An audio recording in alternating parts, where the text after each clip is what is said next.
Hi అండి, అందరికీ నమస్కారం. వెల్కమ్ టు ఈ అమ్మ చాతి వంట ఛానల్కి స్వాగతం అండి. ఈరోజు మనమైతే ఈ ఎపిసోడ్లో ఏం తెలుసుకుంటామంటే, మనం ఈ వీడియోలో ఈరోజు మనం కోరుకున్న ఉద్యోగం మనకు రావాలి అంటే ప్రతి ఒక్కరికి ఏదో ఒక సమస్యలు అనేవి ఉంటాయి. అలాంటప్పుడు మనం కొంతమంది ఒకరి దగ్గర చేయి చాపి తీసుకునే పరిస్థితి అయితే వస్తూ ఉంటుంది. అలా కాకుండా మనం చేసే పనిలో ఇంట్రెస్ట్గా మనకు నచ్చిన పని మనం మన చేతులతో సొంత హ్యాపీగా చేసుకోవాలి అంటే అమ్మవారికి మనం వచ్చి ఆశ్రయించాల్సింది ఆ ఒక్క అమ్మవారిని అండి. ఆ తల్లిని ఆశ్రయిస్తే మనకు దొరకంది అంటూ ఏదీ లేదు. ఇక్కడ నేను చెప్పినట్టు ఎక్కడ ఈ వీడియోని స్కిప్ చేయకుండా చూడండి.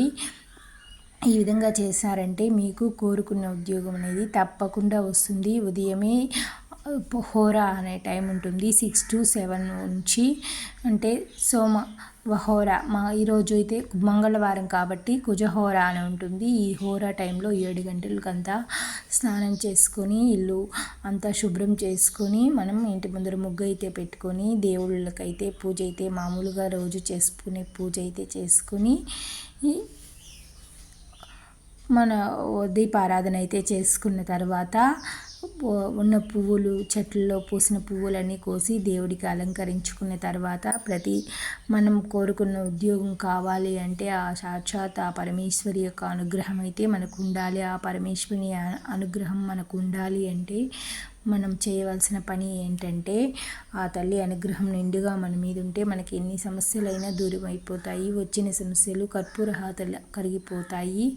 ప్రతి మంగళవారం మనం వినాయకుడికి మందార చెట్టు ఆకులను అయితే కోసి ఉంచినామంటే మనకు ఏదో విధంగా డబ్బు సమస్య అనేది తీరుతుంది. ఏదో విధంగా మనకు సంపాదన మార్గంలోనే అయితే డబ్బునైతే భగవంతుడు మనకు ప్రసాదిస్తాడు. అంటే ఏదో విధంగా అంటే అన్యాయంగా ఎవరు ఒక రూపాయి కూడా ఊరికే ఎవరు ఇవ్వరు కదండి. అదే మనం చేసే పనిలో నుంచి అయినా మనకు ₹1 వరమానం అనేది వస్తూ ఉంటుంది. ఇలా చేసినారంటే ప్రతి మంగళవారం వినాయకుడికి 5 కానీ 9 కానీ 11 కానీ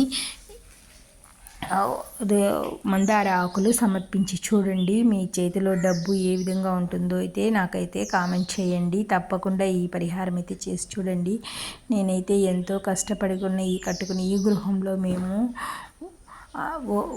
పొలాలు అంతా వదిలేసి వచ్చున్నామండి. ఇక్కడైతే పక్కన ఇంటి పిల్లగాడు అయితే ఇంట్లో ఈ విధంగా కుళాయిలో అయితే నీళ్లు కారుతూ ఉండకూడదు.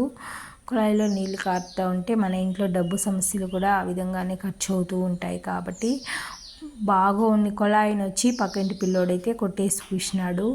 ఇంకా చేసేది ఏం లేకుండా మనం అడిగినా వాళ్ళు మనకు సమాధానం చెప్పరు, గొడవకుదా వస్తారటనైతే గమ్మునైపోయి నేనైతే ఇంకా దాని కింద బకెట్ పెట్టి అయితే కార్చుకుంటాను. దానికి ఇంకా కుళాయి తెచ్చి బిగించాలి. ఇప్పుడైతే మనం కోరుకున్న ఉద్యోగం కోసం ఏ రెమెడీ చేయాలైతే ఇప్పుడైతే తెలుసుకుంటాము. ఇక్కడైతే నేను మారేడు దళాలు చూపిస్తున్నాను కదండి. ఇది మాకు కొంచెం దూరంలోనే ఉంటుంది ఈ మారేడు చెట్టు. నేనైతే వారానికి సరిపడంతా కోసుకొచ్చి అయితే ఉంచుకుంటాను. రోజు అయితే కొన్ని మారేడు దళాలతో అయితే పూజ చేస్తూ ఉంటాను.